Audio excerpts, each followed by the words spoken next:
Elimination Chamber not in Saudi Arabia next year.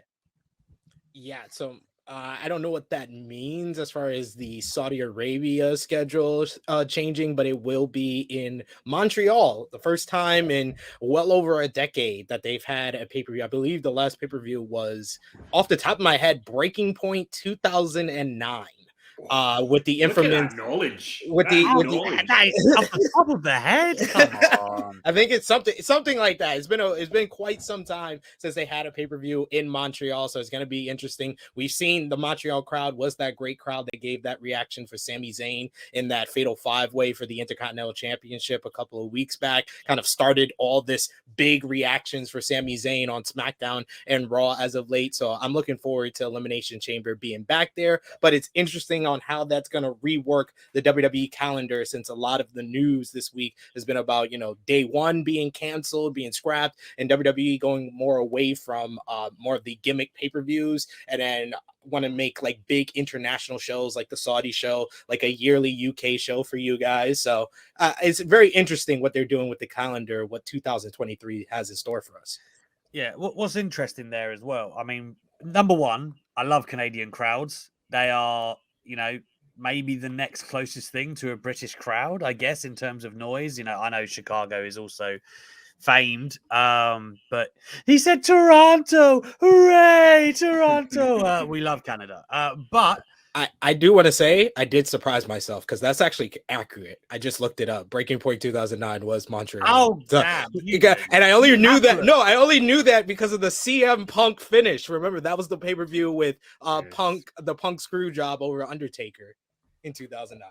Can't think of any other famous pay-per-views in Montreal, to be fair. Not off the top of the head. Oh, no.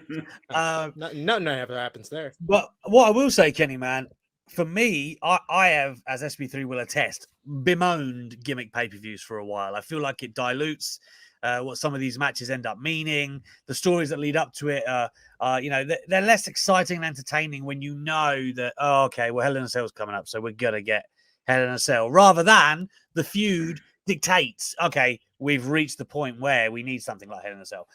Where do you sit on this, man? I look at this revised calendar, and I like it. I would rather less of the gimmicky pay-per-views personally.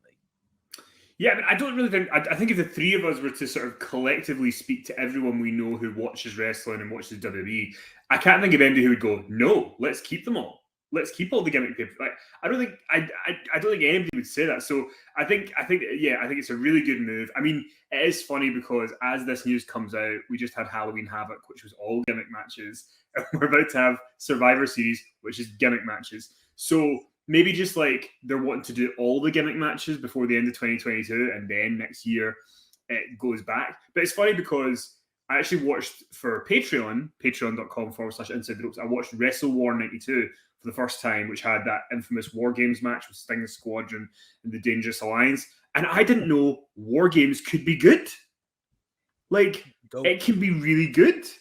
So that's interesting. The match went 23 minutes. So I think if the War Games that come up this year, I know I'm on an island of my own. Everyone loves War Games. Great. Everyone loves Ed Sheeran. I think he's a prick. So, I'm happy to be on an island of my own. Ed Sheeran. Do you remember that? I don't even watch Game of Thrones, right? But this angered me on a visceral level. So you're a Game of Thrones fan, and you're watching Game of Thrones. SP3 is not what I'm going to say. So you're watching Game of Thrones, and you're, this is great. It's set in medieval times, whenever it is. And then it cuts to some fucker with a guitar. And it's Ed Sheeran in the canon of Game of Thrones playing the... If somebody came up to me and said, we want you to be in, I don't know, Lord of the Rings or something, and we've written a part for you, I'd be like, no, make me somebody in Lord of the Rings and I'll play a part of that canon. But that prick just, I'll go in, do my whole Ed Sheeran bullshit. Singer-songwriter, pish, man. Remember in the early 2000s, you had bands and pop groups, and now you just go like, another singer-songwriter on the scene. Jesus Christ. They're like gimmick pay-per-views. Get rid of them. No more gimmick pay-per-views. No more singer-songwriters. I love how you circled it all around. That was great. I had to find a way at the end to get it back. He brought it back. I mean, Ed Sheeran super crowbarred into Game of Thrones, but Kenny made it make sense. What year did Sid Vicious fuck up Brian Pillman? 91. Okay. Yeah. I always remember 92. 92 is the GOAT. So it's not fair to compare other war games to that. I will say it's not even because like fair. I was looking this up when I was talking to Finn, and every WWE like NXT War Games has been over 30 minutes. It's been like 35, 45. And I just think that 23, like, I feel like until I die, I'm going to go, imagine just a great 20-minute match. Yeah. Perfect. Yeah. Like, who needs to go an hour? Fucking Japanese. I can count on one hand the amount of matches that I've enjoyed upwards of half an hour. Let's say that, right? Like there are some in that like 25 region, like like Michael's Taker at Romania's, I think is that's the ballpark. 28, yeah, like 25, 28. That's and like Triple H, Undertaker, Hell in a Cell with Michael's. I think that's about 30.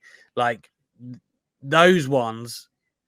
Like, I don't know. Sid's probably sitting there thinking, "Fucking Okada's got about 90 that I like." Exactly. When y'all both said that, I just thought, "Damn, I gotta rethink my New Japan list." Nah, I'm much closer to like Kenny in that aspect. Like to me, like it's the payoff, but it's really just the end of the story, which I really cared about, rather than the Matt classic. Like don't get me wrong, I love great Matt work, but I love great. Oh, fuck off! I love great mat work. I do. You're like me. You are a sports entertainment style wrestling fan. No, I am. But that's what we are. Said is out there in the trenches. Chad Gable's don't work in NXT. I'm still enjoying it, man. Like I do like watching a good technical wrestler. Is what I'm saying. Do you know who you should watch? Adam Cole. He's fantastic. Really, really great. You are a facetious young man on this Monday evening, Kenneth. Sorry, no, Adam Cole is very good. He's just not. Look, there's things that are good. Foie gras is good. I don't want to eat it. So there's just. It's like caviar is good. Not for me. I'd rather have bag of chips. How would you know? I'd have never earned enough to know what caviar tastes like. I've got to tell you. Sorry, I've derailed it again. I'm really bad for derailing. This is why you shouldn't have me. I derail stuff. That's all I do. Because I feel like the people who are watching this, right, they don't just want us to sit there and talk straight about the news. They can listen to the game else. I'm just trying to bring something else. Sorry about that. Most people are here for the fuck, marry, kill at the end. They're just holding on, I think. So I hope Kenny's got that teed up, to be honest.